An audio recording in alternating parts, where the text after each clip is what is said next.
Friends, आज से लगभग 5 साल पहले पूरे वर्ल्ड के अंदर एक महामारी आई जिसको हम कोविड नाम से जानते हैं। और कोविड के अंदर आप जानते हैं कि पूरे वर्ल्ड के अंदर लॉकडाउन तक लगे। और ऐसी महामारी जिसका कोई इलाज भी नहीं था और उसके कई तरह के कॉम्प्लिकेशंस का भी हमें उस समय भी सामना करना पड़ा। और अभी तक भी कई तरह की डिजीजेज या कॉम्प्लिकेशंस है जिसको कोविड से हम लोग जोड़ के मान रहे हैं। फ्रेंड्स, अभी पिछले कुछ समय से काफी लोग क्लिनिक पे आए, उन्होंने बोला कि सर एक नई बीमारी आई है जिसको एचएमपीवी जो वायरस है, फ्रेंड्स इसका पूरा नाम ह्यूमन मेटा न्यूमो वायरस जो है, इसके कारण वापस जो है आप मान सकते हो कि कुछ थोड़ा सा बीमारी या कुछ केसेस बढ़ रहे हैं। काफी लोगों में आप कह सकते हैं जिज्ञासा थे, और काफी लोग मैंने देखा जो क्लिनिक पे आ रहे हैं उनमें एक डर सा बैठा हुआ है कि सर ये एचएमपीवी क्या है और इसके वापस क्या कॉम्प्लिकेशंस हो सकते हैं। ऐसा तो नहीं कि वापस जैसे पहले कोविड के टाइम के दिन थे वो वापस तो नहीं देखने पड़ जाए, या उस तरह की परिस्थितियों का सामना तो नहीं करना पड़ जाए। तो मुझे लगा कि चलिए थोड़ा सा इसी टॉपिक पे हम लोग आज बात कर लेते हैं। मैं फ्रेंड्स सबसे पहले तो आपको यही कहना चाहूंगा कि इस वायरस से आपको डरने की जरूरत नहीं है। बाकी पूरा वीडियो आप बाद में देखिएगा, लेकिन मैं आपको कंक्लूड यही कर दूं, इस वायरस से बिल्कुल भी आपको डरने की जरूरत नहीं है। ये बिल्कुल एक नॉर्मल वायरस है जैसा बाकी सर्दी खांसी जुकाम का वायरस होता है। और ये कोई नया वायरस नहीं है सर्दी खांसी जुकाम के वायरस। लेकिन इसके साथ में हमारी गवर्नमेंट जो है, अगर कुछ भी परिस्थिति बनती है कुछ भी, तो आपके लिए जो भी गाइडलाइन होती है उसको 100% फॉलो करना होता है। बाकी इस वायरस से आपको बिल्कुल भी डरने की जरूरत नहीं है। अब हम लोग थोड़ा समझने की कोशिश करते हैं कि आखिर ये एचएमपीवी जो ह्यूमन मेटा न्यूमो वायरस है ये क्या है। देखिए, ये एक तरह का वायरल इन्फेक्शन है, और वायरस इन्फेक्शन की बात कर रहे हैं तो नेचुरली बिल्कुल वैसे ही फैल रहा है जैसे कोविड वायरस फैला था। मैं बात कर रहा हूँ फैलने का तरीका बिल्कुल वैसा ही रहेगा। और इसमें बिल्कुल वैसे ही सिम्टम आएंगे जो एक रूटीन में सर्दी खांसी जुकाम के जो आपके लक्षण होते हैं, उसी तरह के लक्षण आपको देखने को मिलेंगे। और आप जानते हैं कि जब हमें सर्दी खांसी जुकाम वगैरह होता है, जो बहुत आम है, हम लोगों को पहले भी होता है और आज भी सर्दी खांसी जुकाम हम देखते ही हैं घरों में, तो ये आपका जो अपर रेस्पिरेटरी सिस्टम है वहां पे थोड़ा सा इन्फेक्शन करता है। हालांकि कभी कभी इसके अंदर आगे चल के न्यूमोनिया या अस्थमा जो होता है या सीओपीडी जैसे केसेस होते हैं वो भी देखने को मिल रहे हैं। और ये वायरस सर्दियों में और जो बसंत के महीने होते हैं इस समय थोड़ा सा ज्यादा एक्टिव हो जाता है, मतलब इसके फैलने के चांसेस ज्यादा हो जाते हैं। अब नेक्स्ट स्टेप की बात करें कि वायरस फैलता कैसे।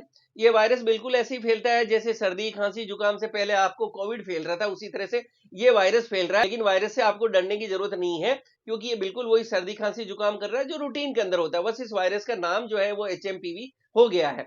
तो ये वायरस जो होता है कि मान लीजिए किसी को सर्दी है खांसी है जुकाम है, तो वो आदमी जिसको जुकाम है वो खांसेगा भी छींकेगा भी। कई बार उनको खांसी है, उन्होंने अपने मुंह पे हाथ रखा तो वापिस उस आदमी से आपने हाथ मिला लिया, तो आपको ये इन्फेक्शन आ गया कि जो इन्फेक्टेड आदमी है उन्होंने आपके मुंह पे खांस दिया छींक दिया, तो वहां पर जितने भी लोग बैठे हैं वो सारे उसके एक्सपोजर में आ गए। या उन्होंने अपने नाक को जो है टच कर लिया, उसके बाद में जो है वही हाथ उन्होंने जो है पब्लिक प्लेस पे टेबल पे लगा दिया, या और जहां भी हाथ लगा दिया वहां दूसरा हेल्दी आदमी ने जाके हाथ लगाया। वो घर में फैमिली मेंबर्स में हो सकते हैं, वर्किंग प्लेस पे हो सकते हैं, स्कूल जाने वाले जो बच्चे हैं उनमें आपस में इस तरह से बच्चों में आप समझ सकते हो कि इतना हम लोग नहीं एक्सपेक्ट कर सकते छोटे बच्चों में कि वो खांसेंगे तब हाथ रखेंगे, या जब उनको छींक आ रही है तो बहुत अच्छा ध्यान रखेंगे। बच्चे हैं तो नेचुरली बहुत ज्यादा उनसे आप हाइजीन या इस तरह की चीजें एक्सपेक्ट नहीं कर सकते हो। तो यहाँ ये भी है कि फैलता बिल्कुल वैसे ही है, हवा के थ्रू ही वायरस का संक्रमण होने वाला है। तो जो छोटे बच्चे हैं खास करके, उनको अगर इस तरह के सिम्टम आ रहे हैं, सर्दी खांसी जुकाम आ रहे हैं, तो तुरंत अपने नजदीक में जो भी डॉक्टर है उनसे आपको संपर्क करना चाहिए, प्रॉपर ट्रीटमेंट देना चाहिए। क्योंकि वो बच्चा जब स्कूल में जाएगा तो नेचुरली वो बाकी दूसरे बच्चों के साथ खेलेंगे भी, बात भी करेंगे, बच्चे टिफिन भी शेयर करेंगे। और ये सारी चीजों से जो बाकी सारे बच्चे हैं उनके भी इन्फेक्टेड होने के चांसेस बहुत ज्यादा बढ़ जाते हैं। तो इसमें थोड़ा सा कुछ सावधानी भी रखनी चाहिए जिससे एक दूसरे में नहीं फैले। तो सबसे पहला सावधानी तो यही हो जाएगा कि जो इन्फेक्टेड है वो थोड़ा सा आइसोलेटेड रहे, जैसा कि हम लोग पहले कोविड के टाइम में करते थे। मास्क को यूज किया जाए, और इसी तरह से हाथ आपको टाइम से धोने चाहिए, और छींकते समय खांसते समय आपको जो है रुमाल वगैरह का यूज करना चाहिए। हैंड्स आपको प्रॉपर्ली सैनिटाइज करने चाहिए। तो ये सारे बेसिक जो पहले हम लोग करते हैं, इसी तरह की थोड़ा सावधानियों को बरता जाए तो इसको आगे से आगे फैलने से रोका जा सकता है। अब एक नेक्स्ट क्वेश्चन आता है कि इससे जो है कौन इन्फेक्टेड हो सकता है। तो इन्फेक्टेड तो नेचुरली हर कोई होगा, वायरस का एक्सपोजर तो क्योंकि सबसे होगा। अभी मान लीजिए मैं यहाँ बैठा हूँ, कोई एक आए मेरे पेशेंट ही आए जो सर्दी खांसी जुकाम लेके आए, और अगर वो इस वायरस से इन्फेक्टेड है और मेरे चैम्बर में खांसेंगे छींकेंगे, तो मेरा भी उनसे एक्सपोजर होने वाला है और उस वायरस से एक्सपोजर मेरा भी होगा। और थोड़ी देर में हो सकता है कोई दूसरा बाहर बच्चा बैठा हुआ है दिखाने के लिए, और वो बाहर बैठ के खांस रहे छींक रहे हैं, तो उस बच्चे का भी होगा, बुजुर्ग का भी होगा, कोई प्रेग्नेंट लेडीज है सब। तो वायरस का एक्सपोजर सबसे होगा क्योंकि ये हवा से फैलेगा। लेकिन इसका सबसे ज्यादा असर जो पड़ेगा वो मिलेगा उन लोगों में जिनका इम्यूनिटी कम होता है, लो इम्यूनिटी वाले लोग। लो इम्यूनिटी पर्टिकुलरली आपको देखने को मिलेगा छोटे बच्चों में, 2 ढाई साल या 3 साल तक के जो बच्चे हैं, नेचुरली इनमें बहुत ज्यादा लो इम्यूनिटी होती है, इनकी इम्यूनिटी डेवलपिंग फेज में होती है, तो उनमें इन्फेक्शन होने के चांसेस या लक्षण आने के जो चांसेस ज्यादा मिलेंगे। थोड़ा सा जो एज्ड लोग हैं, वापस जो 60 या 65 प्लस एज ग्रुप वाले लोग हैं, उनके अंदर इसके सिम्टम ज्यादा देखने को मिल सकते हैं। अच्छा, वापस कोई इम्यूनो कंप्रोमाइज्ड लोग हैं, जैसे किडनी पेशेंट है या आपके एड्स के पेशेंट हैं, ऑलरेडी जो लोग अस्थमेटिक पेशेंट्स हैं, प्रेग्नेंट लेडीज हैं, या और भी कोई इम्यूनो कंप्रोमाइज्ड पेशेंट हैं जिनकी ऑलरेडी इम्यूनिटी काफी कम है, तो नेचुरली अगर उनका इस वायरस से एक्सपोजर होगा तो उनमें सिम्टम्स तेजी से या थोड़े आपको ज्यादा सिम्टम्स देखने को मिल सकते हैं।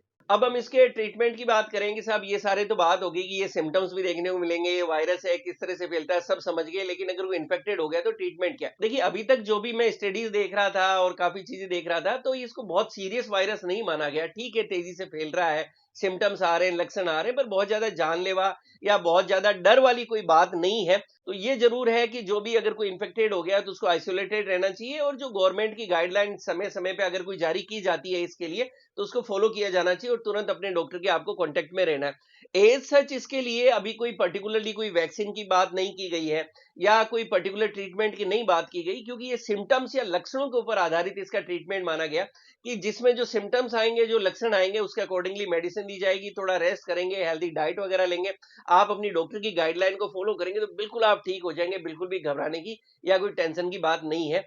और एक होम्योपैथी के लिए भी काफी लोग बात करते हैं कि सर जैसे कोविड के अंदर होम्योपैथी में काफी मेडिसिन को रिकमेंड किया गया था, तो यहाँ पर भी मेडिसिन क्या रहेगी? तो नेचुरली हमने बात की सिम्टम्स या लक्षण क्या रहते हैं, उसके अकॉर्डिंगली आपकी बॉडी में जो सिम्टम्स आएंगे, तो आप अगर होम्योपैथिक ट्रीटमेंट या होम्योपैथिक डॉक्टर से मिलेंगे तो आपके केस के अंदर आपके जो भी नजदीकी डॉक्टर है वो आपको बेटर वे में हेल्प कर पाएंगे।